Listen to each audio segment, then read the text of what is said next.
untuk Baik, geologi yang selanjutnya sudah yaitu ditemukan ya. oke, ya. Baik, selanjutnya yaitu tinjauan geologi. Untuk geologi regional dari Provinsi Nusa Tenggara Timur itu dibedakan menjadi dua bagian, yaitu bagian utara, yaitu Pulau Flores, dan bagian selatan, yaitu Pulau Alor. Bagian utara itu didominasi oleh batuan vulkanik, dan bagian selatan itu disebabkan oleh tabrakan lempeng antara Indo dan Australia.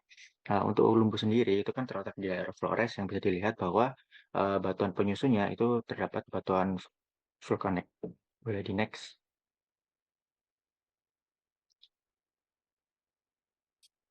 Untuk geologi strukturnya, jadi arah sesar northeast dan southwest diduga itu sebagai jalur pergerakan evolusi magma, didukung oleh perkembangan aktivitas vulkanik dari kompleks Mandasawu, Tanaka, Ulumbu, atau Pocoleok hingga gunung api anak Tanaka yang masih aktif.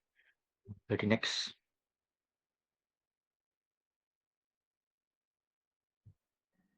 Selanjutnya itu ada tinjauan geokimia. Jadi di daerah Ulu Umbu ini teridentifikasi manifestasi permukaan geotermal, yaitu ada mata air panas dan fumarol. Pada fumarol ini ditemukan pada Ulumbu dan Anak Rakatau, dan sisanya itu ada mata air panas. Kemudian dari geokimia ini kita bisa mengklasifikasi dari jenis fluidanya. Yang pertama itu ada dari diagram ClSO4HCO3, yang pertama itu ada air klorida, air sulfat, dan air bikarbonat. Kemudian untuk air klorida itu biasanya tipenya fluida panas bumi dalam, kloridanya tinggi dan berasal langsung dari reservoir. Kemudian temperaturnya ditemukan pada temperatur yang tinggi. Kemudian untuk air sulfat ini biasanya dikarenakan terbentuk akibat kondensasi gas panas bumi dan biasanya berasal dari reservoir dangkal, kemudian steamhead water, kemudian klorida rendah, sulfat tinggi. Kemudian untuk bikarbonatnya terbentuk dari akibat kondensasi uap dan gas, kemudian adanya campuran klorida dan bikarbonat, dan ada dua jenis. Yang pertama itu klorida rendah, bikarbonat tinggi, dan jenis kedua yaitu klorida tinggi dan bikarbonat rendah. Lanjut. Kemudian ini untuk diagram ClSO4-nya yang di Ulumbu dapat dilihat dari diagram tersebut bahwa tipe jenis fluida terbagi menjadi dua, yaitu ada yang disulfat dan ada yang bikarbonat.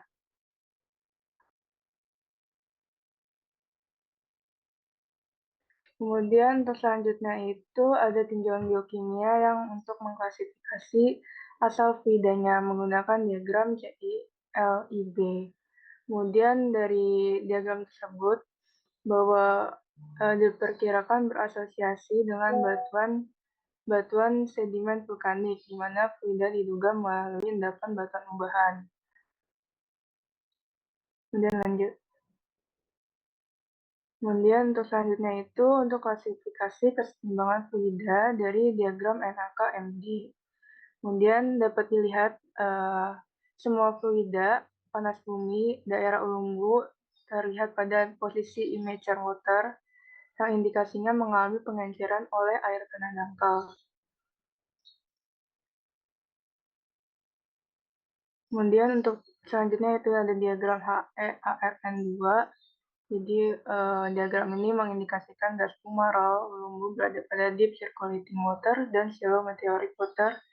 Dapat menginterpretasikan bahwa gas-gas tersebut berasosiasi dapat dikatakan berasal dari reservoir panas bumi. Selanjutnya tinjauan geofisika, di mana pada jurnal yang kami pakai ini metode geofisika dipakai ialah metode MT, di mana metode MT digunakan untuk membantu memetakan area resistivitas rendah yang nantinya dapat menunjukkan keberadaan zona fluida panas. Jadi pada gambar di atas merupakan gambar penampangnya. Jadi ada dua lintasan ya, ada dari arah SWNE juga ada dari arah NNE dan SSW. Di mana dari gambar di atas resistivitas batuan tersebar secara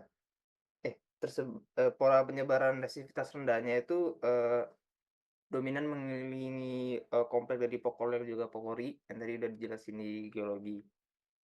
Dapat lihat kalau misalnya di sini biru tuanya itu merupakan zona rendah eh, zo merupakan zona resistivitas rendah yang diidentifikasi kedalamannya itu kurang lebih 1.000 meter atau enggak 1 kilo.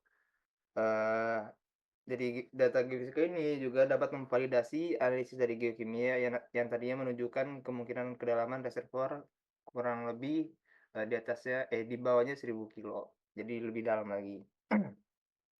Selain itu, zona yang berwarna hijau yang zona resistivitas rendah berwarna hijau ini, tersebar secara lateral, ini, kami indikasikan merupakan caprock, yang di mana, caprock sendiri itu merupakan seal untuk reservoir. Lalu untuk karakteristik sistem geotermalnya, jadi di sini dia memiliki 2 zona utama, yang tadi kan dijelasin kalau misalnya dia itu cuma zona liquid dominated, tapi di sini kami melihat ada 2 zona utama, yaitu zona uap dan juga zona cairan panas atau liquid.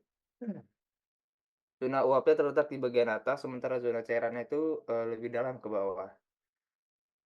Lalu yang, kedua, suhu lapangan bervariasi antara 225 derajat hingga 240 derajat. Data yang diambil dari suhu ini merupakan data well.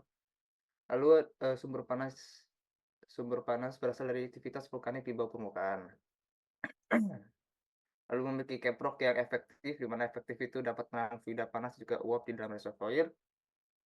Lalu, yang terakhir fluida panas mengikuti pola aliran, zona upflow dan juga di bagian timur lapangan maaf, di bagian timur, laut lapangan dekat dengan zona cekungan Pokori dan juga Pokoleok.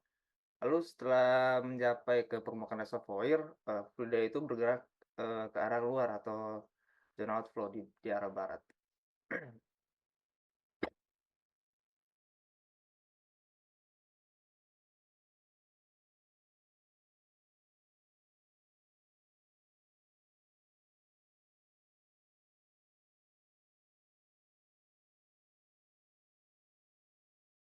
Ini siapa yang? Kemudian untuk model konsep, Ayo waktunya sedikit lagi. kemudian untuk model konseptualnya, berdasarkan survei geologi, geofis, dan geokimia dibuat model konseptual dari penelitian yang sudah dilakukan oleh penelitian terdahulu serta mengambil referensi dari buku potensi panas bumi. Terlihat bahwa terdapat 2 buah zona recharge, yaitu di sebelah barat dan di sebelah timur. Itu timur laut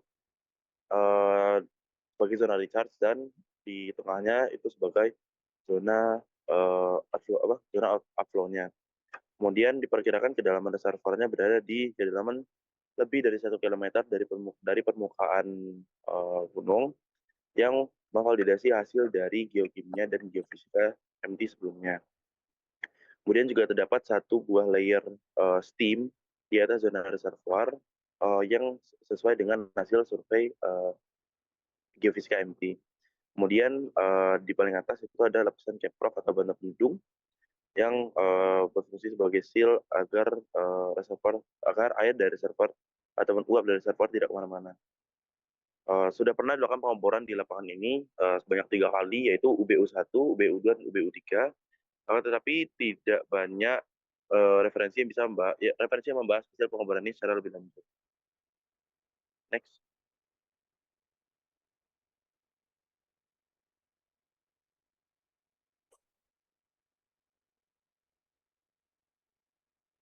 Lain daftar pustaka yang kami gunakan untuk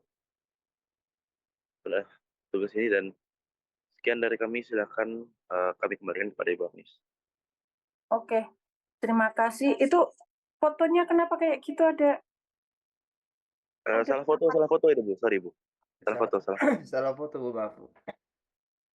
Oke, buat teman-teman di kelompok lain, silakan kalau ada yang mau bertanya. Saya kasih bonus 5 poin ya bagi penanya. Kalau nanti misalnya kuisnya nilainya 75, jadi karena kalian bertanya gitu jadi 80.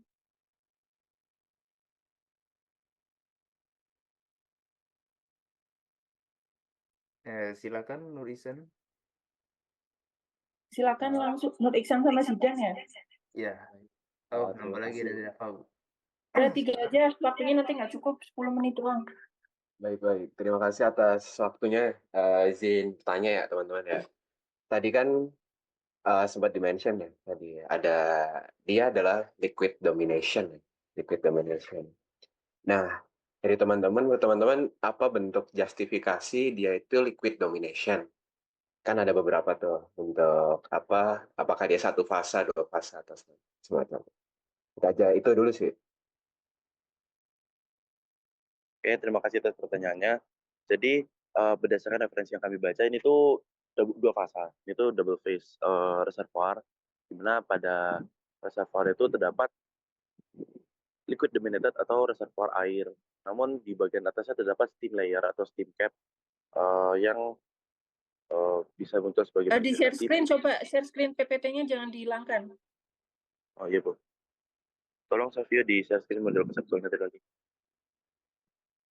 Saya lanjutkan. Jadi di sini tuh ada steam cap-nya juga atau steam layer-nya juga. Jadi Belum kelihatan. tidak cuma, oh iya Savio. Nah, seperti yang bisa dilihat, itu yang warna hijau itu adalah reservoirnya, di mana di reservoirnya itu adalah water base atau liquid dominant reservoir. Kemudian di atasnya itu ada satu layer, sebuah layer yang diisi oleh steam, hasil penguapan dari reservoir. Nah, jadi reservoir itu nggak cuma single phase liquid dominant doang, tapi double phase yang ada steam dan liquidnya juga. Gini mungkin, kan tadi kan teman-teman udah maparin tuh beberapa tinjauan geosains ya. Maksudnya dari 3 tinjauan geosains itu apa yang menjadi pendukung bahwasannya reservoir di Ulumbu ini itu liquid domination gitu. Kan katanya udah liquid, pasti ada steam itu pasti, makanya dia dua fasa.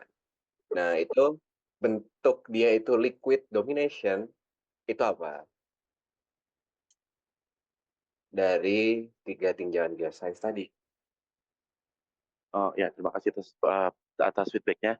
Jadi kami itu menjustifikasikan ini tuh sebuah liquid dominant reservoir itu mengacu juga kepada buku potensi panas bumi oleh SDM.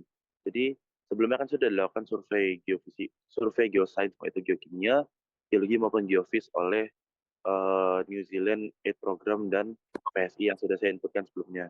Nah, setelah dilakukan survei tersebut, dilakukan survei lanjutan oleh PLN dan New Zealand juga untuk melakukan eksplorasi lanjutan di lapangan ini. Kemudian yang hasilnya itu dicatatkan di dalam buku potensi panas bumi. Nah, di buku tersebut disebutkan bahwa reservoir ini adalah reservoir yang liquid dominant. Begitu kalau dari kami begitu. Oke. Mungkin buat tambahan ya,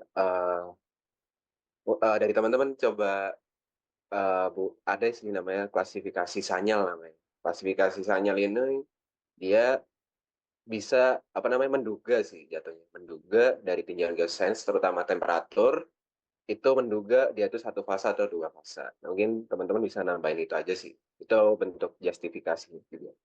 Terima kasih Oh, Kevin dan teman-teman. baik, terima kasih Iksan atas saran dan masukannya. Akan kami terima. Terima kasih banyak. Oke, next. Zidan.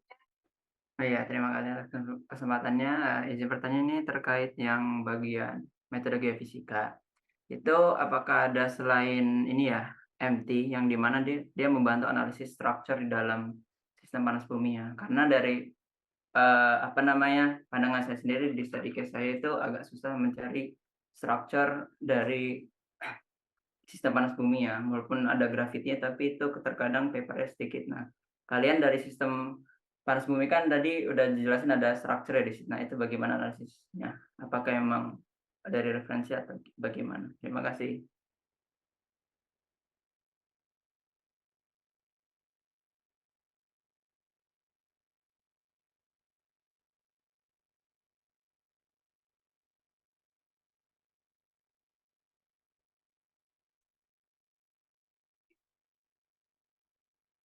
Oke, izin menambah. Iya, silakan. Jadi metode-metode geofisika apa aja sih yang dipakai. Itu selain MT, saya kurang tahu ini masuk ke geofisika atau enggak ya, ada well. Jadi well itu buat mengetahui suhu lapangan bervariasi antara bla bla bla itu. Jadi dia membantu jadi untuk strukturnya sih saya juga di paper sendiri itu nggak dijelasin ya. Bahkan metode geofis yang dijelasin data MT-nya pun tuh nggak ditampilin, yang ditampilin cuma data suhu saja. Jadi selain MT di sini kami dibantu oleh data well sih, Mas Zidan. Gitu. Data well-nya menyebutkan apa? Perlu di-share itu ya nggak, Bu, papernya? Iya, silakan. Boleh ya?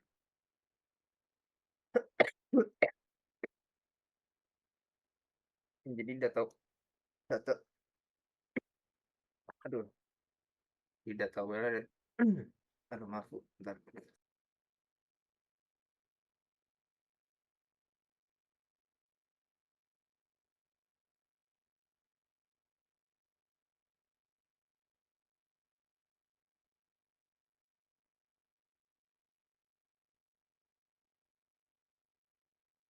Oke, hanya lebih ke temperatur ya, sama tekanan. Oke, Zidan, ada lagi yang mau ditanyain? Dari saya cukup, Ibu.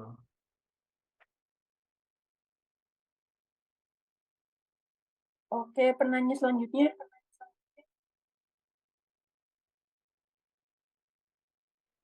Izin menanyakan, Bu, dari model konseptual yang tadi ditunjukkan. Jadi di situ kan ada ini ya, aliran recharge sama upflow-nya. Nah, kira-kira untuk aliran recharge itu sebenarnya apakah sudah tervalidasi di data geofisikanya atau bagaimana dasar untuk pembentukan si recharge-nya itu? Terima kasih. Terima kasih atas pertanyaannya. Jadi dari data geofisika nggak nunjukin kalau di situ tuh ada zona recharge, tapi dari model yang kami temukan itu diperkirakan zona recharge itu datang dari arah sana. Kenapa? Karena dari arah sana tuh tipe batuannya tuh lebih poros dan juga ada struktur yang menunjang untuk masuknya air ke bawah permukaan.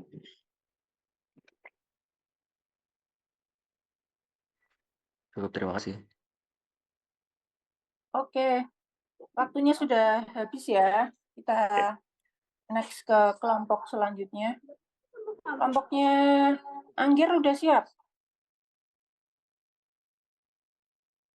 Atau Ardelia dulu? Siap, Bu. Kelompok Angger. Ardelia dulu nggak apa-apa, Bu. Ardelia dulu. Angger juga siap. Iya udah nggak apa-apa. Kalau misalnya mau duluan. Oh, Angger dulu aja ya. Oh, baik, Kayaknya Bu. Angger udah semangat gitu. Baik, Bu. Oke, mohon izin share screen ya, Bu.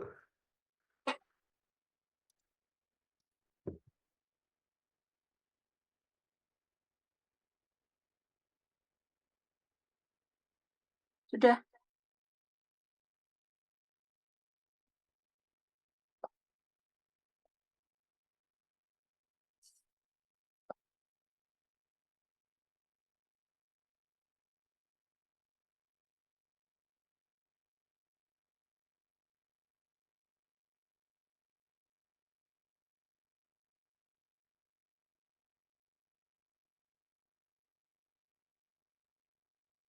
Baik, Assalamualaikum warahmatullahi wabarakatuh. Selamat pagi, Bu Agnis dan teman-teman yang hadir. Jadi kami dari kelompok 6 akan mempresentasikan tentang esai mengenai Dieng Geothermal Field. Jadi kelompok kami ada saya, Angger, Priska, Dava, dan Zahra. Oke, next. Ini tabel konten yang akan kami bahas. Next. Oke, selanjutnya akan dijelaskan oleh teman saya. Baik, jadi sebelumnya ada geologi dari Dieng Volcanic Complex ini sendiri. Nah, jadi Dieng Volcanic Complex ini tuh dia itu dataran Dieng ini memiliki elevasi pada sekitaran 1.600 hingga 2.000 mdpl. Nah, secara fisiografi sendiri Dieng ini tuh merupakan kompleks vulkanik kuarter yang masuk dalam busur vulkanik Sunda kuarter.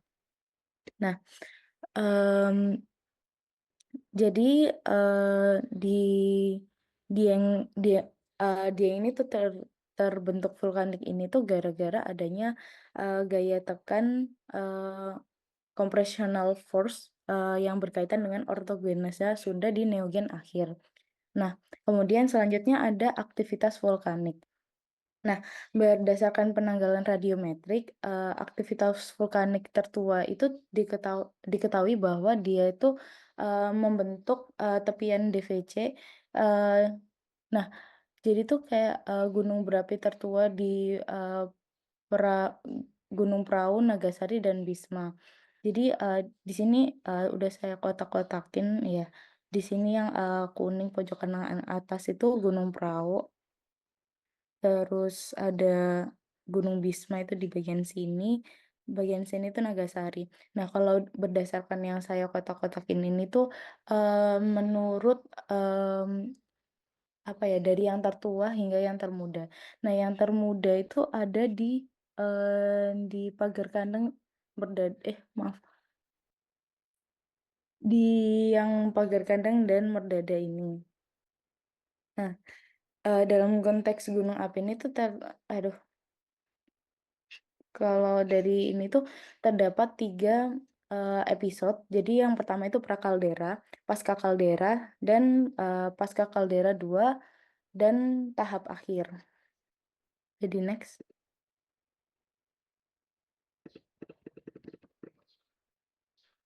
Nah, kemudian dari stratigrafi.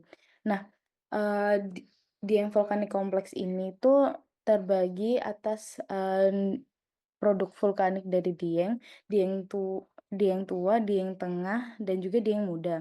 Nah, kalau berdasarkan analisis petrografi, produk Dieng Tua ini tuh biasanya tuh lava basaltik, jadi dia ada plagioklasnya. Nah, kemudian kalau di Dieng Tengah itu tuh biasanya tuh dia lava andesitik. Nah, kemudian kalau di Dieng Muda sendiri itu dia meliputi lava andesit biotit yang dia itu terdiri dari plagioklasnya itu oligoklas dan andesin. Nah, kalau di DVC sendiri ini tuh dia tuh ini apa sih? Batuan penyusunnya itu lumayan bervariasi. Jadi tuh dia tapi major-nya itu dia itu tersusun dari eee, maaf, biasanya itu tuff breksia, terus habis itu lava sama aluvial. Boleh di next. Oke, selanjutnya akan dijelaskan oleh rekan saya. Oke. Di sini saya akan menjelaskan tentang geokimianya. Jadi di geokimia ini pertama kita mau bahas dulu tentang manifestasinya. Jadi kalau untuk di Sekidang, hampir semuanya tuh punya manifestasi hot spring. Tapi untuk di area Sekidang, Pagar Kendang, itu dia punya manifestasi yang cenderung ke asam. Nah, kenapa bisa asam? Jadi karena di situ ada kondensasi antara H2S dan juga air tanah dangkal. Nah, sedangkan untuk di Sileri, Sigelagla, Bitingan, ini yang sudah mulai mengarah ke utara, itu manifestasinya cenderung, berupa pH netral gitu. Cuma di sini di bagian Pulau Sari dan juga Ngandam tidak disampaikan berapa, nilai pH-nya, cuma di sini dijelaskan bahwa ada interaksi antara air dari reservoir dan juga air meteoriknya, gitu. Nah, untuk gambar di kiri ini sebenarnya adalah model konseptual untuk, hasil dari geokimianya, nanti akan saya bahas agak di akhir. Nah, pertama di sini ada penjelasan terkait kandungan Cl dan boron, yang mana di Sekidang itu dominasinya adalah Cl, sedangkan untuk di Sileri itu dominasinya boron. Sebenarnya untuk kandungan Cl dan boron ini dari keduanya, even di Sekidang ataupun Sileri itu sama-sama besar. Cuma, untuk secara persebaran kalau dilihat secara besar gitu, untuk daerah, untuk daerah Sekidang ini punya kandungan Cl yang lebih tinggi daripada daerah Sileri. Nah, sedangkan untuk hasil Cl dan boron ini itu bisa diketahui, kalau Cl-nya sendiri itu bisa diketahui bahwa ada kayak gasifikasi kayak pembentukan gas gitu dari magma asamnya si Dieng kompleks ini.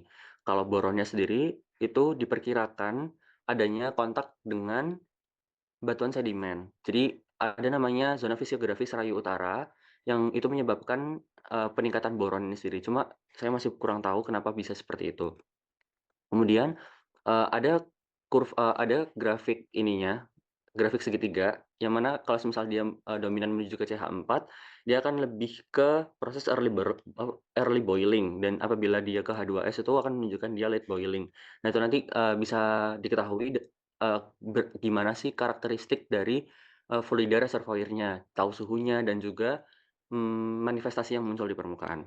Kemudian untuk perkiraan suhu reservoirnya sendiri itu besarnya adalah 283 sampai 340 derajat Celcius, itu untuk sileri, sedangkan 250 sampai 324 itu untuk sekidang. Nah, suhu ini nanti akan menentukan dia tipenya apakah liquid dominated atau vapor dominated. Nah, ini untuk diagram segitiganya. Kalau yang di kiri bagian atas ini, itu kan ada Cl dan Lib-nya. Nah, si Cl Lib itu tujuannya adalah untuk tahu yang tadi kandungan dia klorid atau boron. Nah, tahu klorid atau boron itu akan menentukan kenetralannya si fluidanya juga. Terus di kanan itu juga ada kurva yang tadi yang saya jelaskan terkait si CH4 dan juga H2S dan juga CO2 gitu. Untuk di bagian bawah kiri itu ada kurva untuk menunjukkan seberapa dominasinya terkait suhunya gitu. Nah, ini untuk sebarannya yang tadi saya bilang, di mana kalau klorid itu lebih cenderung banyak di Sikidang, even boron pun juga lebih banyak di Sikidang, sedangkan semakin ke Sileri itu akan semakin menurun gitu. Jadi di situ ada kemungkinan aliran antara dari Sikidang ke Sileri seperti itu. Nah, ini untuk NCG gas-nya, di mana di Sikidang itu lebih tinggi NCG gas-nya, yang mana berarti dia dipengaruhi oleh uap yang belum terkondensasikan di dalam permukaan.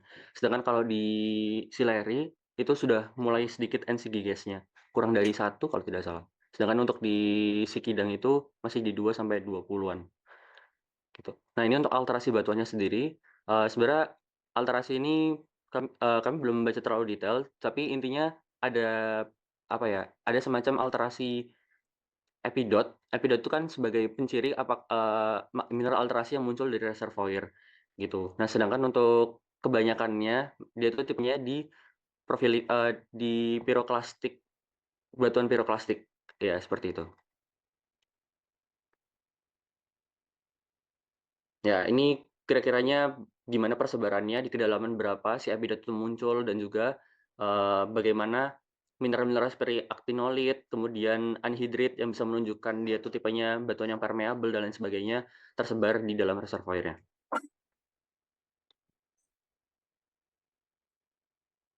Oke, Silakan. selanjutnya tinjauan dari data magnetiknya. Untuk yang satu ini berada di sekitar Gunung Pager Kandang, di mana itu ada anomali magnetik tinggi itu diinterpretasikan sebagai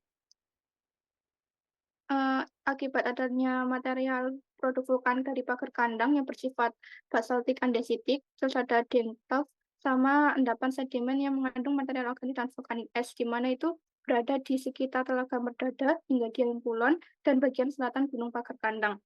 Kemudian untuk anomali magnetik rendahnya sendiri itu mencakup bagian kawah pagar kandang yang menerus ke arah timur dan selatan. Hal ini tuh diidentifikasi sebagai adanya proses alterasi yang berasal dari sumber panas Gunung Pagar Kandang, di mana di situ juga ada manifestasi. Terus untuk kontras anomali rendahnya ini tuh diidentifikasi sebagai jalur fluida hidrotermalnya, di mana itu dia mengalir ke tenggara pagar kandang. Next.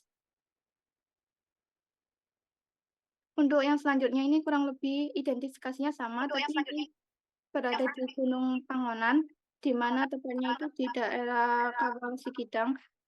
Anomali magnetik tingginya itu diidentifikasi sebagai material vulkanik juga yang bersifat ferromagnetik dan memiliki susceptibilitas tinggi. Sedangkan yang anomali magnetik rendahnya itu dibuktikan dengan banyaknya manifestasi di sekitar kawah Sekidang mengindikasikan adanya proses alterasi batuan andesitik dan proses demagnetisasi batuan akibat sumber panas. Next. Nah, untuk struktur pengonturnya sendiri, dari data magnetik yang kami temukan itu terdapat penurunan nilai susceptibilitas rendah di arah southeast pagar kandang, di mana itu diidentifikasi sebagai sesar dekstral, di mana di sini juga digambarkan terdapat blok abu-abu itu sebagai zona rekahannya yang mengontrol aliran fluid hidrotermal.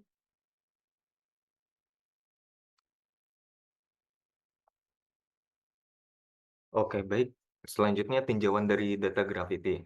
Yang pertama itu ada peta A, itu peta CBA. Dan yang B itu peta residual. Nah, dilihat dari CBA itu ada di ini yang tinggi ya, densitasnya itu ada di southeast. Nah, ini kemungkinan dia berhubungan, berkorelasi dengan magma intrusi. Dan kita lihat di peta residual itu kelihatan kalau misalnya kontur-konturnya itu rapat-rapat ya, dan juga dia itu low to moderate, jadi dari rendah sampai sedang dominannya, dan kemungkinan dia itu adalah objek dangkal. Dan juga kalau misalnya perbedaan kontras itu ada beberapa di situ yang merupakan lokasi sesar. Dan kemudian next, nah kita lihat di sini dari FHD dan SVD. Nah, di sini kan kelihatan di FHD kalau misalnya dia itu udah ada perubahan densitas yang lonjakan densitas, dan dia itu ada kontur yang rapat-rapat, sehingga kemungkinan di situ adalah sesar normal sama reverse. Ya, bisa jadi itu suspek. Dan kemudian kita lihat ini suspeknya ada 4 sesar naik, dan 6 itu sesar normal. Oke, next ya. Nah, ini kemudian kita kalibrasikan dengan hasil data MT. Dan dari data MT itu, ini bisa dilihat altar clay itu ada itu sebagai batuan tudung ya, dari ketinggian 0 sampai ketinggian 2000. Kemudian kita lihat ada 2 heat source dan 2 reservoir di kedalaman 3000-nya. Nah, reservoir yang tadi dibatasin sama sesar yang B, C, C1, C2, D1, dan D2.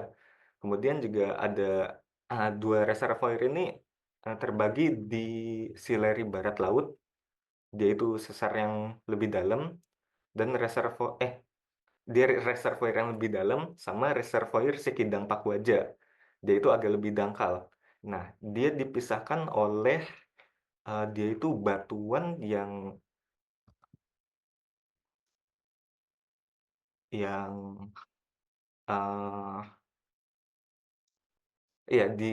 dipisahkan sama batuan andesit ya, andesit alterasi ya, karena dia itu low permeability, high permeability. Oke, next ya, langsung.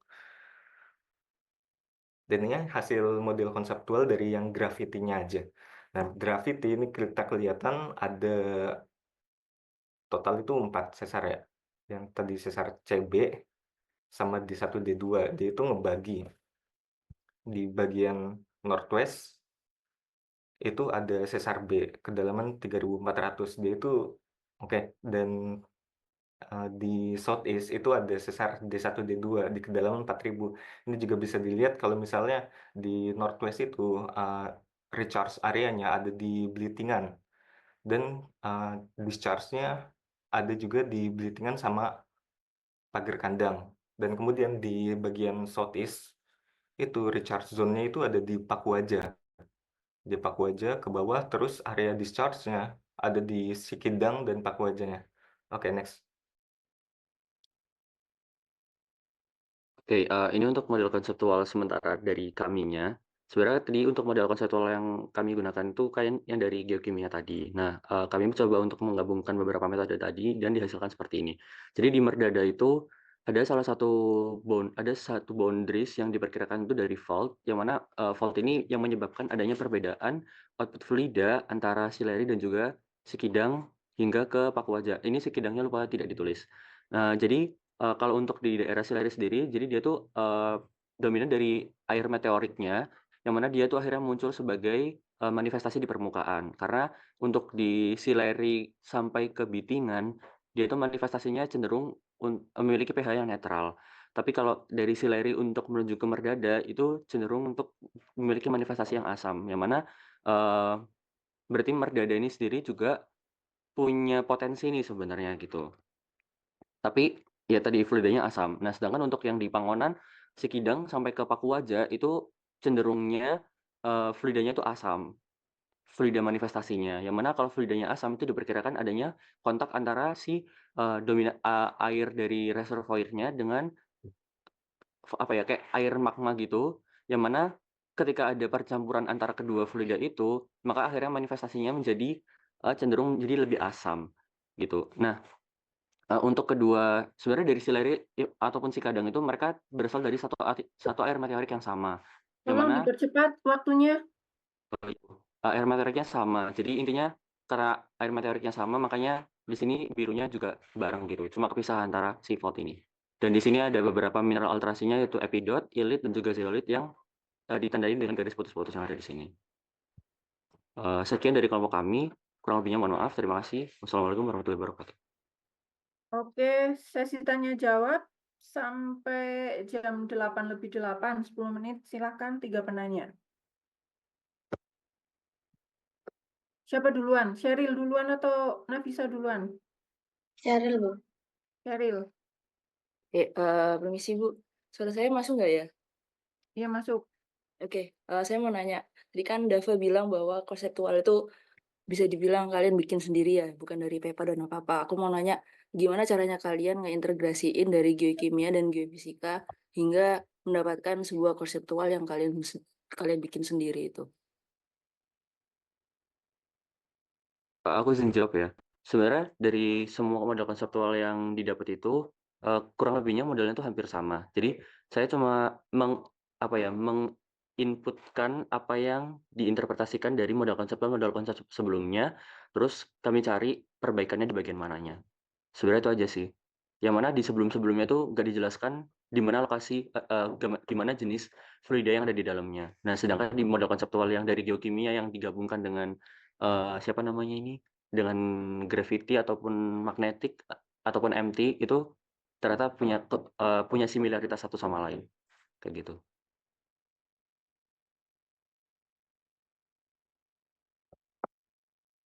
Silakan, bisa.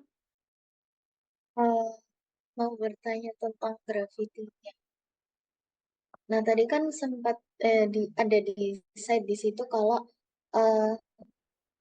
analisis SVD itu bisa mendapatkan sesar. Nah, di situ ada juga beberapa kalimat yang menunjukkan 4 sesar naik, 6 sesar normal. Nah, itu apakah dari hasil SVD atau menurut penyelidikan geologinya? Karena yang saya baca dari papernya Pak Grandis itu kalau hasil SVD itu tidak bisa digunakan untuk melihat jenis sesar, apakah itu sesar naik atau sesar normal. Nah, kemarin itu saya juga nanya ke Mas Erpan, dan itu nggak bisa. Didukung sama penelitiannya Pak Grandis tadi. Jadi, setahu saya kalau peta dari hasil SVD itu hanya bisa digunakan buat menentukan apakah itu ada sesar atau nggak ada gitu. Jadi nggak bisa digunakan untuk menentukan jenis sesar yang ada gitu. Iya. Ini kalau di paper emang dia itu bilangnya seperti itu. Jadi FAD-SVD dia itu untuk menentukan sesar. Cuma kan kita lihat lagi di sini dari hasil geologi. Nah, dari hasil geologi itu baru dia itu menunjukkan adanya sesar naik dan sesar normal turun. Ya, jadi ini tuh enggak langsung dari analisis langsung dapat sesar. Cuma juga ada tinjauan geologinya di sana. Cuma lupa aku masukin. Ya. Betul, berarti itu ada tinjauan geologinya ya? Sebentar, kalau nggak salah emang ditulisnya di paper gitu, Bu. Jadi dia itu langsung nyebutin SVD itu dia untuk mendeteksi sesar. Terus kemudian dari lokasi dia bilang ada 4 reverse fault sama 6 normal fault. Oh, oke. Berarti Gitu. Bu Anik juga bilang hal yang serupa, kalau misalnya mau menentukan itu sesar naik atau turun, tidak bisa hanya dengan SPD dan FHD, karena kan itu kan peta horizontal ya, sementara tahu naik turunnya itu kan dari penampang bawah permukaan, sehingga memang harus dicek dengan data lapangan asli, data geologinya seperti apa, itu. Atau misal pakai simulasi numerik. Tuh. Oke, ini masih ada sedikit. Oh, oke, Ardelia dulu atau Yesia dulu? Adelia, Bu. Oke, Ardelia. Saya izin bertanya di slide selanjutnya sepertinya. Bisa. Nah. Oh, bukan. Pokoknya yang gravity. Nah, ini konseptual gravity itu saya mau tanya cara kalian bedain gimana Richardson sama sesarnya itu dari nilai CBA atau residual dan itu gimana menentukannya gitu. Terima kasih.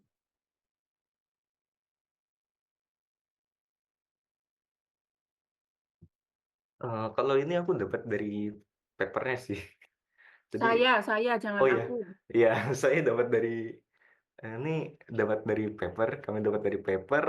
Kalau misalnya model konseptualnya emang udah ada recharge and discharge-nya. Jadi kalau nggak salah penjelasannya itu dia nggak ngejelasin lebih lanjut emang dari mananya. Oh, izin oke. menambah. Jadi, Ya, sebenarnya si recharge-nya ini itu juga belum tervalidasi. Eh, Intinya ini di sesarapan juga masih kayak patah-patah gitu kan. Nah, kemarin itu yang saya baca kalau dari recharge-nya sendiri asalnya dari pegunungan-pegunungan yang lain itu kayak Perahu, Bisma dan lain sebagainya. Cuma iya, ini cuma hasil interpretasi dari gravity-nya yang memperkirakan adanya recharge dari arah tersebut gitu. Nah, ini bisa jadi apa namanya? Topik atau ide kalian untuk misalnya mau tugas akhir ya atau mau belajar secara mandiri. Tadi pertanyaannya Ardelia itu sangat bagus sebetulnya karena saya juga banyak menemukan ketika membaca paper-papernya orang Indonesia kadang itu membuat interpretasinya itu bukan ngasal sih tapi terlalu terburu-buru. Tidak tahu kita justifikasinya kenapa di situ ada recharge area. Misalnya mau bilang itu ada recharge area ya misalnya menggunakan data atau membuat peta FFD misal ya di situ memang banyak fracture sehingga tahu kalau di situ permeabilitasnya besar. Mungkin kan bisa diintegrasikan dengan seperti itu. Sayang kan memang dari paper yang disitasi sama kelompoknya Angger ini kan nggak sampai situ gitu ya. Jadi ya itu bisa jadi nanti untuk topik tugas akhir kalian, misalnya kayak ini udah ada orang yang melakukan graffiti di suatu area X, terus kalian mau mendebat hasilnya, silahkan bisa dengan cara seperti itu. Itu, Yesia silahkan. Oke, terima kasih atas kesempatannya. Izin bertanya mengenai geokimia.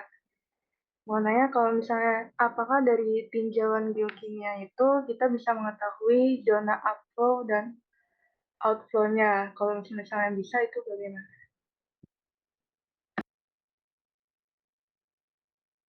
Mohon koreksinya ya. Kalau setahu saya untuk penentuan zona upflow atau outflow-nya itu dari ininya, dari tingkat acidity dari fluidanya. Ketika dia cenderungnya punya acidity yang tinggi, dia diidentifikasi sebagai upflow. Kenapa bisa gitu? Karena aliran dari air magmatiknya itu bisa naik ke atas, langsung naik ke atas. Itu sih yang aku pahami gitu. Nah, terus kan kemarin yang di paper yang Indonesian Volcanic apa itu, dia kan ngejelasin juga kalau semisal ketika fluida magmatik itu dia mengalami perjalanan, dia akan mengalami netralisasi. Nah, ya itu sih konsepnya. Jadi ketika fluidanya semakin netral, dia punya pH-nya semakin tinggi, pH-nya semakin tinggi, itu mengidentifikasikan bahwa dia zona outflow-nya. Kemudian bisa dicek juga dari alterasinya dari magnetik, kayak gitu. Oke, ya menambahkan apa yang disampaikan sama Dava ya. Itu betul kalau misalnya kadar keasaman suatu fluida bisa mengidentifikasi untuk memperkirakan lah itu zona upflow atau outflow. Kemudian komposisi kimianya kalau dia air klorida, maksudnya kandungan kloridanya besar kan magma itu kan memiliki komponen salinitas ya, komponen kloridanya itu lebih signifikan dibandingkan yang lainnya. Sehingga kalau misalnya kecampur dari mineral-mineralnya dari magma, nah maka dia akan kecenderungan nilai apa namanya airnya itu lebih ke air klorida gitu. Sehingga itu bisa diidentifikasikan sebagai zona upflow. Oke, karena waktunya sudah habis, silahkan diganti dengan kelompoknya Ardelia.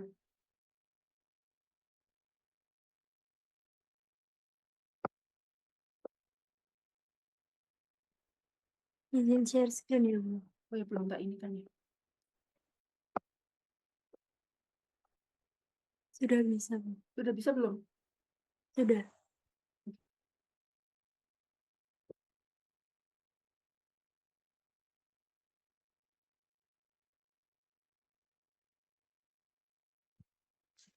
Baik, selamat pagi Bu Agnes dan teman-teman. Di sini kami akan mempresentasikan hasil yang telah kami buat, yaitu karakterisasi sistem geotermal pada lapangan Kamojang, di mana anggota kelompoknya ada Ardelia selaku ketua, ada Siti Nafiza, Zidan Novel, dan saya sendiri Hillary. Next. Berikut merupakan outline-nya, yaitu tinjauan geologi, geokimia, kemudian kami menggunakan dua metode geofisika, yaitu MT dan gravity, kemudian ada model konseptual, dan seterusnya. Next. Untuk geologi sendiri, lapangan panas bumi Kamojang sendiri terletak di rantai vulkanik besar antara Gunung Rakutak yang berada di sisi barat, kemudian hingga Gunung Guntur yang berada di sisi timur. Kemudian ada urutan juga yang tertua yang mana, dan lapangan Kamojang sendiri memiliki beberapa formasi, di mana satuan batuannya yang paling banyak dan didominasi oleh batuan andesit. Next. Kemudian secara geologi, lapangan panas bumi Kamojang ini memiliki 3 struktur geologi. Yang pertama, lapangan ini melalui oleh 2 sesar utama, yaitu sesar Kendang dan sesar Citepus yang membentang dari timur laut ke barat daya atau biasa disebut dengan patahan NESW system. Kemudian arah dari sesar Kendang sendiri memiliki strike N60 dan juga dipnya 59 derajat. Kemudian arah sesar Citepus dengan strike N200 dan dipnya 69 derajat. Next. Kemudian untuk struktur geologi kedua ada kawah amblas Pangkalan, di mana kawah ini merupakan struktur melingkar di bagian barat Kamojang dan dikelilingi oleh tepi yang terlihat jelas kalau teman-teman lihat di peta geologinya, di mana bagian barat dan selatan terlihat jelas ada amblesan, dan itu disebut dengan amblesan Pangkalan. Sementara di bagian utara dan daerah timur, patahan tersebut runtuh dan tertutup oleh aliran lava muda. Dan area ini memiliki diameter sekitar 2 km dan diduga terbentuk akibat aktivitas tektonik. Next. Kemudian ini ada salah satu peta kompilasi geologi regional juga, di mana struktur yang ketiga yaitu terdapat graben, di mana ada satu sistem patahan lagi, yaitu sistem patahan Barat Laut Tenggara atau NWSS system, di mana merupakan area yang turun di antara dua patahan dan selebar 6 km. Di mana struktur ini tuh dianggap lebih mudah berdasarkan paper yang kami baca dari sistem NSW dan mempengaruhi bagian selatan dan juga utara lapangan Kamojang. Kemudian di bagian tengah struktur ini tidak terlihat di permukaan karena tertutup oleh sistem patahan yang sebelumnya tadi. Next. Kemudian untuk potensial heat sendiri, kapasitas yang terpasang di PLTP Kamojang itu sebesar 235 MW dari 5 unit pembangkit listrik, di mana reservoir panas bumi di Kamojang ini suhunya itu berkisar antara 235 derajat Celcius hingga 245 derajat Celcius dengan tekanan yang cukup tinggi, yaitu 34 dan sampai 35 bar absolut, dengan potensi sumber daya di lapangan Kamojang diperkirakan dapat mendukung potensi daya sebesar 150 hingga 250 MW. Next. Kemudian untuk karakteristik reservoirnya sendiri didominasi uap atau vapor dominated, di mana artinya field ini lebih banyak menghasilkan uap daripada air panas, dan hal ini juga didukung oleh keadaan alami dari reservoir Kamojang yang menunjukkan kandungan saturasi air sekitar 25 hingga 35% yang dapat dimungkinkan sebagian besar dapat menghasilkan uap 100%. Oke, selanjutnya adalah geokimia, yaitu terdapat singkapan karena tadi ada amblesan, kemudian muncul singkapan yang didominasi oleh mineral lempung berwarna putih yang mencirikan bahwa daerah tersebut merupakan bisa saja adalah zona agri-lake. Kemudian dari yang kami baca, paper yang kami baca itu adanya air meteorik yang masuk dari crack di samping gunung-gunungnya itu kemudian membentuk lapisan kondensat. Kondensat tersebut terjadi karena adanya asam yang cukup tinggi. Dan lapangan Kamojang tadi menghasilkan uap kering yang didukung oleh entalpi fluida yang sekitar 2.800 kJ per kilogram dengan tekanan 30 hingga 34 bar, kemudian dengan suhu 235 hingga 250 derajat Celcius. Dan di sini adalah ini ada segitiga yang menunjukkan bahwa manifestasi gas di lapangan Kamojang merupakan sistem panas bumi dengan entalpi yang tinggi. Karena di sini ada kandungan SO4 minnya yang cukup tinggi dan juga HCO3 minnya yang cukup rendah. Kemudian di sini ada fluida asam yang terdapat pada kedalaman 100 hingga 300 meter dengan mineral pencirinya yaitu kaolin. Dengan adanya smectite atau tidak adanya smectite itu belum dipastikan secara lebih. Kemudian juga ada fluida netral yang lebih dalam dari fluida asamnya tersebut. Dengan mineral pencirinya itu dominan epidot.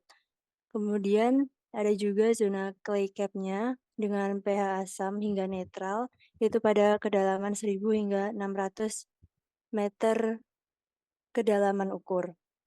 Kemudian untuk zona transisinya itu dengan suhu 200 hingga 300 derajat Celcius di kedalaman 699 ini hingga 800 meter kedalaman ukur dengan dominasi mineralnya itu ilit. Kemudian untuk zona reservoirnya itu adanya epidot yang mendominasi dan di kedalaman 800 hingga 1170 meter ke ukur. Kemudian di sini ada perbandingan dari beberapa borehole dan juga beberapa paper yang kami baca, itu ada perbandingan suhu mengenai mineral yang ada di Kamojang. Kalau misalkan di epidot sendiri itu dapat terbentuk itu di suhu 250 derajat Celcius lebih. Sehingga kami bisa mengetahui bahwa di suhu sekitar 250 derajat itu berarti adalah di zona reservoirnya. Selanjutnya yaitu dari metode gaya beratnya. Jadi di metode gaya berat ini saya mengambil dari beberapa paper yang ada. Ini yang pertama yaitu paper dari Suminta Direja ini mendapatkan di peta sebelah kanan itu adalah peta anomali Bogernya yang dapat dilihat di situ memiliki orientasi strukturnya itu ke arah tenggara barat laut. Nah, kemudian di situ dilakukan slicing sehingga bisa didapatkan penampang seperti gambar di kiri, di mana itu memiliki densitas yang berbeda-beda sehingga dapat dibedakan setiap perlapisan dari batuannya. Next. Nah, kemudian itu merupakan hasil dari survei geologi serta didukung survei resistivitas yang sudah dilakukan sehingga bisa didapatkan jenis-jenis batuan yang ada di sana beserta struktur-struktur yang ada, yaitu dari paling bawah itu terdapat basaltic andesitic rock dan paling atas itu terdapat si volcanic clastic rock serta volcanic ash and sand. Jadi itu justifikasi dari jenis batuannya itu dilihat dari nilai densitas serta nilai resistivitas yang sudah dilakukan survei, juga dilakukan dari survei geologi juga. Next. Nah, kemudian ini jika dibandingkan dengan hasil konseptual model yang didapatkan oleh Engineering Kamojang dan juga ITB pada 2009 dan di situ bisa didapatkan kecocokan satu sama lain di mana di sana terdapat sesar besar berupa Cibitung Fault, kemudian juga terdapat beberapa sesar kecil di sebelah-sebelahnya. Next. Nah, selanjutnya yaitu ini penelitian terbaru. Jadi dari penelitian terbaru ini yang sebelah kiri yang besar itu merupakan peta residual yang dimana anomali tingginya itu dia tersegmennya terorientasinya itu di arah NS. Nah itu sesuai dengan informasi geologi regional sebelumnya yang dimana kebanyakan itu arahnya searah NWSE N yang cenderung ke NE dan juga SOT yang cenderung ke SW begitu. Nah juga didukung dari peta regional Bogor yang ada di sebelah kanan yang kecil itu. Next. Nah ini kemudian hasil SVD. Jadi sebenarnya jurnal yang ini tuh kurang kredibel karena apa? Karena dari jurnal ini tadi itu juga membahas mengenai SVD itu bisa digunakan untuk menentukan jenis sesar. Nah, tapi di sini saya tidak mengambil untuk yang bagian tersebut, saya hanya mengambil untuk bagian di mana peta residual dari peta tersebut itu dilakukan slicing sehingga bisa didapatkan beberapa grafik yang kemudian di situ dapat dilihat bahwa adanya penurunan atau kenaikan yang signifikan dari grafik yang menunjukkan di situ ada struktur baru begitu. Nah, sehingga dengan itu bisa dipetakan kalau di daerah tersebut memiliki struktur lain yang masih belum tercatat atau masih belum tergambarkan di penelitian-penelitian sebelumnya. Next. Oke, lanjut pada bagian historik. Nah, ini saya dapat dari Suaranya. Oke, lanjut ini di bagian magnetotelurik. Jadi pertama itu kita lihat dulu terlebih dahulu berapa station yang dipakai oleh mereka. Jadi company menggunakan total itu 137 station dari papernya dan juga tahunnya itu menggunakan 4 tahun semua stationnya 2005, 2008, 2009 hingga 2015. Next.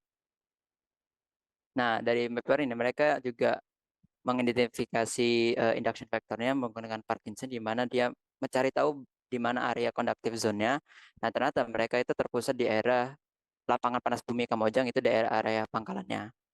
Next.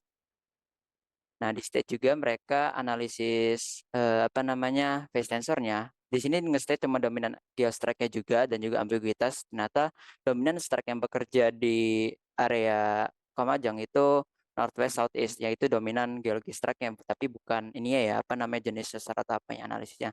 Hanya melihat geoelectric strike slope-nya gitu. Next.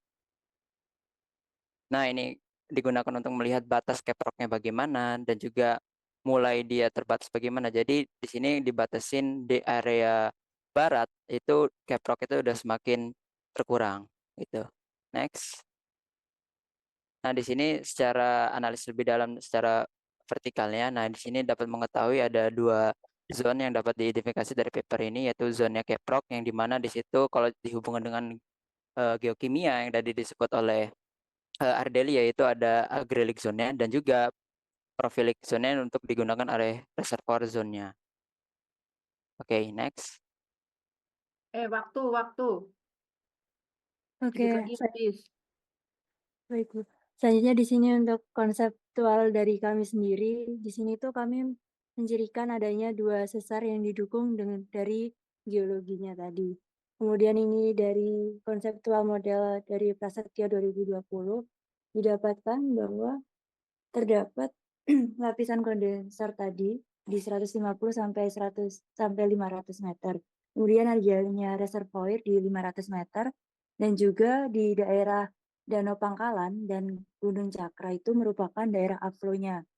Kemudian untuk outflow-nya itu membawa HO3 dengan manifestasi air panas Citepus dan juga adanya fumarol dan juga water heat yang panas di dekat Gunung Cakranya tadi.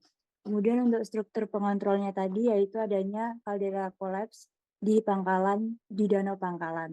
Kemudian ada juga manifestasi di daerah Northwest, yaitu ada kawah manuk yang memiliki pH asam dengan kolam lumpur yang kering dan juga mat yang udah retak di bagian permukaan. Kemudian ada juga kawah berecek dengan temperaturnya itu 93 hingga 94 derajat Celcius dengan pH yang asam juga. Ini merupakan daftar pustaka dari kami. Sekian dari kami, terima kasih. Apabila ada pertanyaan, dipersilakan. Oke, yuk yang mau nanya. Pak Is. Oke, silakan langsung. Yang lain bisa nyusul raise hand. Baik Bu, terima kasih atas kesempatannya. Izin bertanya kepada kelompoknya Pisa dan kawan-kawan.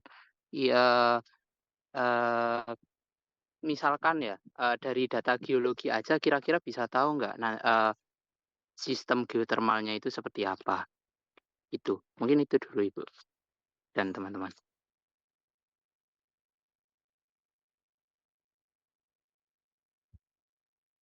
Izin menjawab terlebih dahulu ya.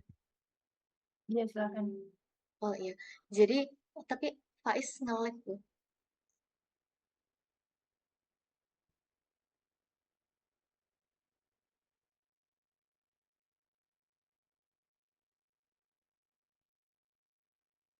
Jadi menurut dari kelompok kami sendiri dari data geologi itu mungkin bisa dipergunakan untuk struktur-struktur yang ada di permukaan dan juga struktur geologi yang sudah tercatat. Nah, sehingga si data geofisika ini sebenarnya digunakannya adalah untuk validasi ulang atau membuat update mengenai si struktur geologi yang ada di area tersebut. Nah, tapi untuk menentukan si zona-zona upflow, terus kemudian juga lokasi tepat dari si reservoirnya tadi kan juga memerlukan dari adanya data geokimia tadi. Nah, makanya itu diperlukan juga integrasi dari data-data lain begitu. Terus dari data MT itu juga tadi kan bisa digunakan untuk menambah validasi mengenai lokasi yang sudah ditentukan oleh dari geokimianya tadi begitu. Oke. Baik, pertanyaan terakhir mungkin ini data gravitinya nggak yang tadi lebar, yang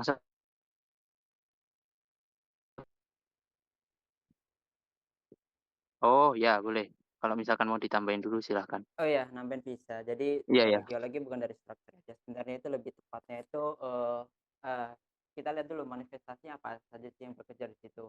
Nah, dominan di daerah Kamojang itu kebanyakan itu dari geyser dan juga kemarolnya. Nah, di situ kita lihat di daerah Kemarol yang saya baca ya dari ini ya laporannya mereka ITB yang pernah ke lapangan situ. Ternyata gasnya itu lebih banyak yang diproduksi dari situ. Nah, itu dari secara ciri khasnya mereka. Yang kedua, kita lihat mineral secara geokimia. Nah, setelah diambil sampel di situ ternyata dominannya itu gas yang bekerja di situ. Begitu. Oke. Iya. Mungkin satu pertanyaan saja cukup karena agak Yang nge-lag. lain? Terima kasih, Bu. Ya, yang lain. Nur Iksan.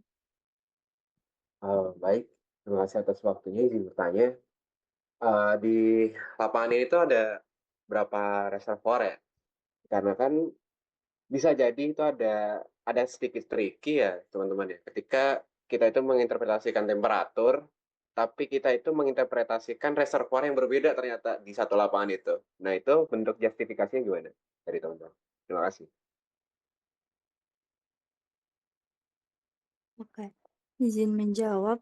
Kalau yang dari beberapa yang sudah kami baca itu reservoirnya itu yang maksudmu itu hanya satu atau ada reservoir lain yang di gunung lain begitu ya, San ya? Iya, benar-benar. Oh, oke. Kalau yang dari kami baca itu hanya satu dan itu tuh besar di bagian bawahnya tadi yang sebentar ya.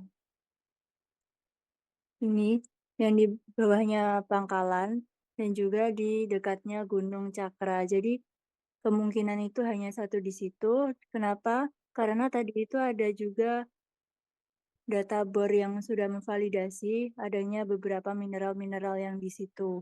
Dan juga ada suhu yang menjadi pembentukan mineral di daerah tersebut begitu. Kalau dari kami.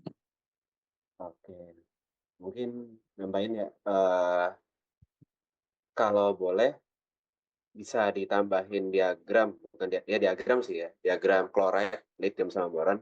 Di situ teman-teman bisa cari trend line-nya. Biasanya ada klasternya sendiri, reservoir yang berbeda itu seperti apa. Itu, terima kasih teman-teman. Terima kasih. Oke, Dava. Izin tanya, itu kan dia tipenya vapor dominated ya. Kira-kira dari tipe reservoir-nya yang seperti itu, apakah ada ciri-ciri manifestasi yang berbeda dengan kondisi event di liquid dan lain sebagainya? Mungkin dari yang teman-teman baca. Terima kasih.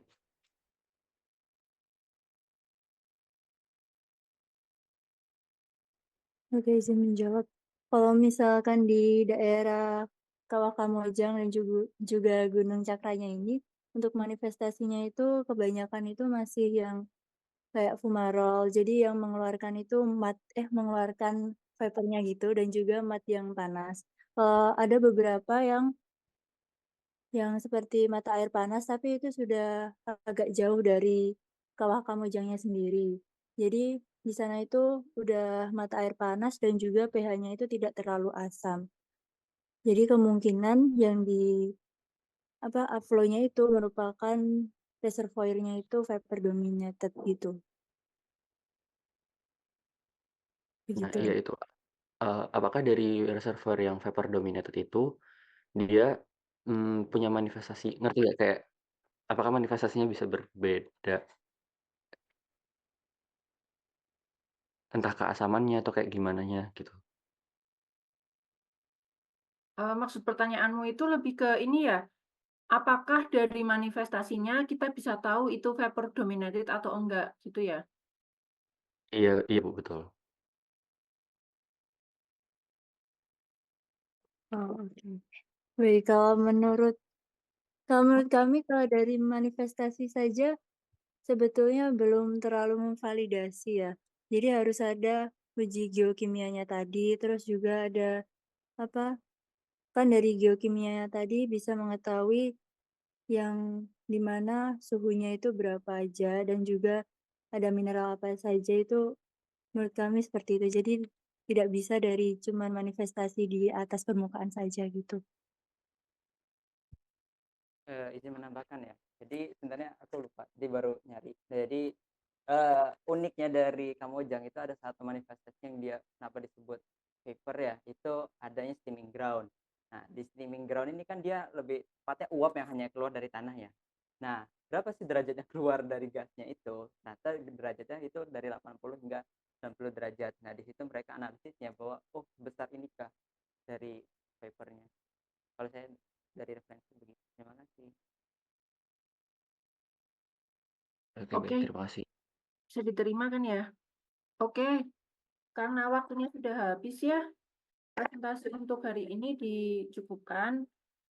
Saya mau ngasih tahu ke teman-teman, minggu depan kan hari Seninnya merah ya, tanggal merah. Nah, saya menawarkan untuk digeser harinya hari Selasa. Bisa atau tidak?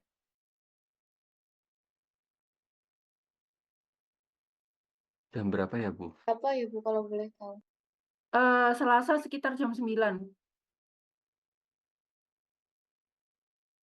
Maaf Bu, ada kelas lain Bu di jam 9. Kelasnya kosong, kalian kosong jam berapa?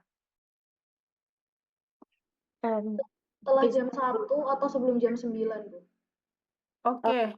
Kalau dari saya ini Bu, saya baru mengambil kelas LDS jadi hari ini jadi untuk hari Selasa itu saya full Bu. Oh gitu. Soalnya saya setelahnya itu tidak tahu bisa atau enggak karena saya ada tanggungan untuk menyelesaikan kelas ini Latsar dari program Kemendikbud. Jadi itu startnya tanggal 18 sehingga saya cuma punya waktu itu hari Selasa. Gitu.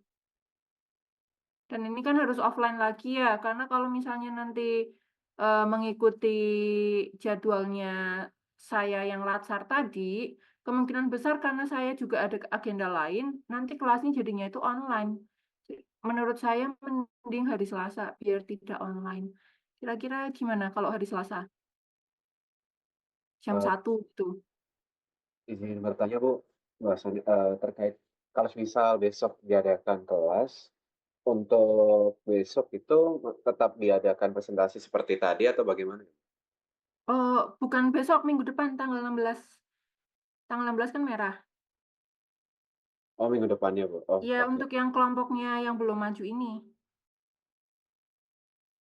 Nah, itu rencana saya harus tetap offline, hanya saja karena Seninnya itu merah dan tanggal 18 September sampai 12 Oktober itu saya ada kepentingan pelatihan dari Kemendikbud, jadi saya nggak yakin. Jadi maksudnya nggak yakin jadwalnya sayanya bisanya kapan, ya pelatihannya nggak setiap hari. Cuma lebih baik kita menjadwalkan kelasnya itu sekarang untuk penggantinya geothermal yang hari Senin. Karena nanti setelah pekan depan itu sudah diganti sama Pak Widya, gitu maksud saya. Sudah jatahnya Pak Widya.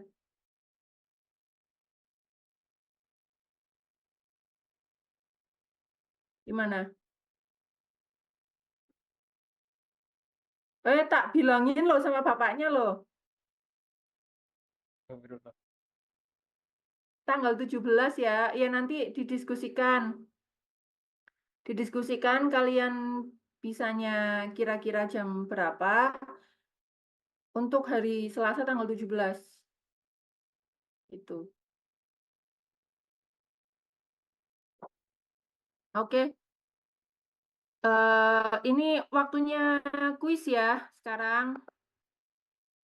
Saya kan sudah meminta teman-teman buat belajar mengenai itu kan ya paper tentang non-volcanic geothermal sistem yang ada di Jepang. Itu kenapa saya ngasihnya yang Jepang, itu sebetulnya karena tulisan papernya itu cukup bagus lah dan bisa dimengerti oleh anak-anak S1.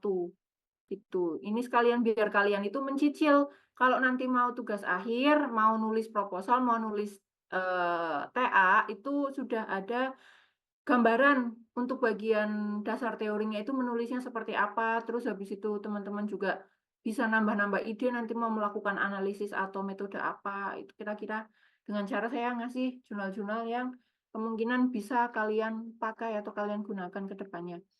Sebelum kita melihat soalnya, kita lihat dulu di slide ini, saya sudah menyusun bukan menyusun sih, menunjukkan ke kalian beberapa website yang bisa digunakan kalian untuk mengeksplor mengenai eksplorasi geothermal. Yang pertama itu ada OpenAI Data Lakes, ini isinya data-data seputar eksplorasi geothermal yang ada di Amerika. Ini pernah dipakai sama si Rizka 2020 untuk TA-nya dia. Semalam saya cek, di situ ada data empty sama gravity asli yang raw, beneran raw, dari alat untuk area Newberry. Jadi nanti teman-teman yang mau TA-nya ngambil geothermal, terus pusing ke lapangannya nggak dapat-dapat atau ke company-nya nggak dapat-dapat, silakan explore websitenya GDR OpenAI ini. Kemudian ada MOOS Framework, ini gunanya untuk open source untuk mengolah data geokimia dan juga ada code untuk memodelkan reservoir. Nah, untuk yang bawahnya itu GitHub Daniel Peter, ini salah satu dosen di KAUS dia, tempatnya Pak Kadek dulu S3. Ini ngasih kayak materi-materi untuk pembelajaran tentang dasar-dasar komputasi geofisik. Tuh. Nah, yang terakhir itu GitHub ini list GitHub package code yang bisa teman-teman explore untuk melakukan beberapa analisis di bidang geosains secara umum, baik yang sifatnya geokimia, mau geologi, mau hidrogeologi, mau geofisik, itu sudah di-list-kan di sini. Silakan nanti teman-teman explore sendiri, bagi yang mau TA, mau magang, terus daripada ke lapangan terus nggak dapat data atau nggak punya budget yang cukup, mending explore website-website ini. Nah, sekarang waktunya kuis ya. Ini karena nggak di kelas, saya kasih keringanan boleh open book. Boleh open book. Ini soalnya. Open book-nya silakan baca jurnal yang sudah saya kasih di Classroom, itu sudah ada. Ini soalnya, silahkan teman-teman catat soalnya, PPT-nya nanti tak kasihinnya nanti. Teman-teman catat dulu soalnya, terus dijawab di kertas, tulis tangan, bukan diketik. Lalu diupload maksimal jam 12 siang. Kira-kira sanggup nggak? Yang ke lapangan ntar malam jam 8.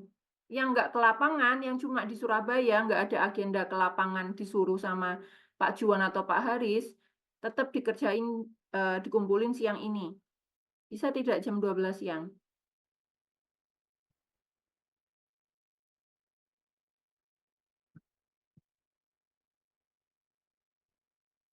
Insya Allah bisa Ibu.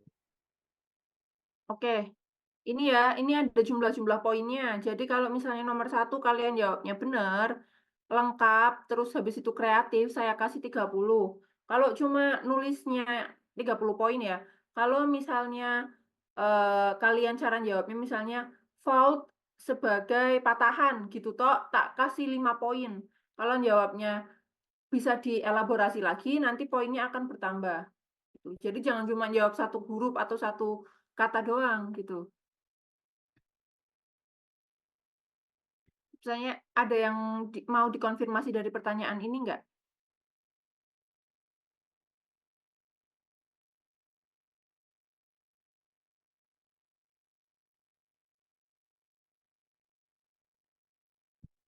Saya rasa pertanyaan nomor 4 sudah punya basic pengetahuannya ya dari proses tanya jawab sama presentasi tadi.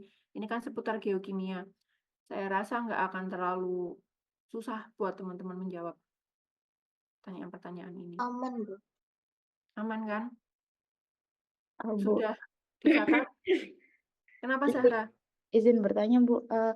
Kalau misalkan ini kan saya sudah SS soalnya. Ini apa soalnya harus ditulis juga ya, Bu? Atau bisa langsung jawabannya? Jadi caranya gini, nomor 1, misalnya kamu mau jawab nomor 1, ya tulis aja inti dari pertanyaannya ini. Misalnya kamu mau menjelaskan peran dari fault atau peran dari sesar ya pada area geotermal, ya udah kamu tulis aja peran dari sesar di area geotermal adalah A apa, B apa gitu, atau 1 apa, 2 apa gitu. Oh baik, Bu. Terima kasih, Bu. Oke, sudah semua ya? Bisa saya next kan?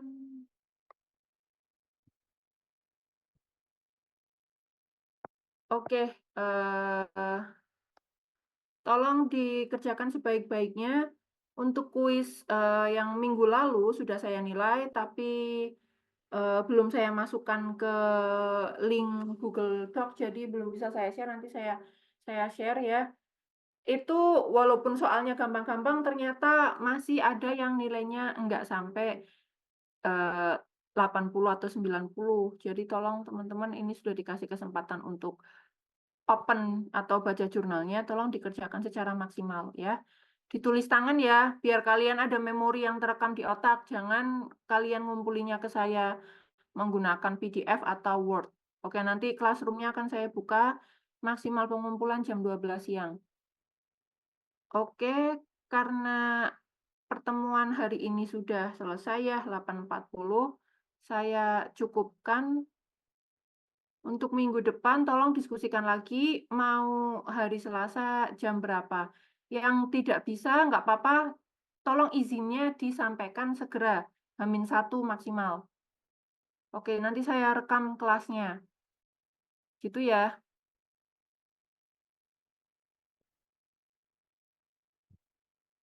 Oke. Kalau sudah saya tutup dulu kelasnya. Wassalamualaikum warahmatullahi wabarakatuh.